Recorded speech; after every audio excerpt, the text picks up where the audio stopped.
The Committee on Homeland Security will come to order. The committee is meeting today to examine the findings of the Blue Ribbon Study Panel on Biodefense.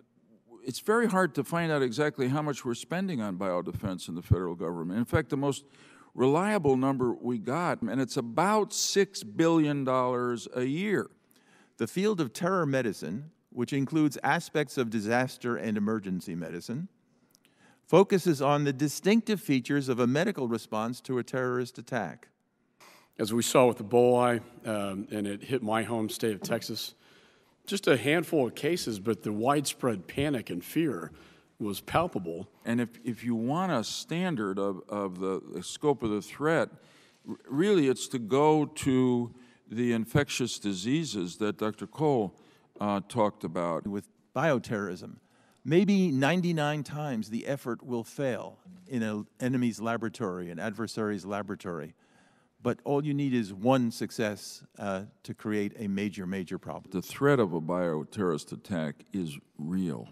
David Cameron, the Prime Minister of the UK, recently said that his counterterrorism expert said that they estimate that 2 out of every 100 of these refugees probably have a relationship to Al-Qaeda or another kind of terrorist group. That's a phenomenal number.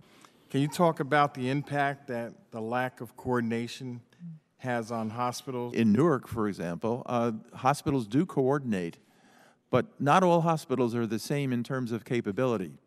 Right. University Hospital is what's known as a level 1 trauma center. Right. They can deal with virtually, or at least try to deal with virtually any form of trauma, from burns right through broken bones.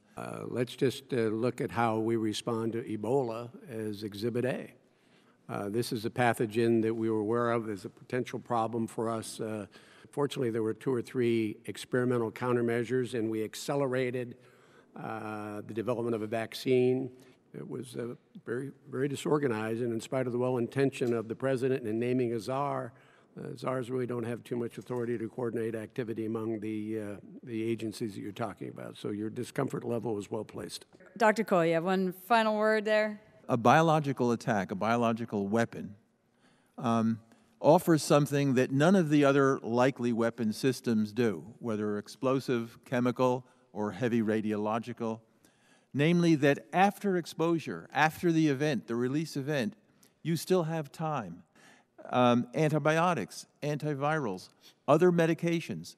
That's where we ought to be working on medical countermeasures. The frontliners for this kind of identification will be the medical responders, the educated physicians, the nurses who will see the sick patient first and have a notion that, well, you know, maybe based on my knowledge because of terror medicine, we ought to be considering this as a deliberately released agent.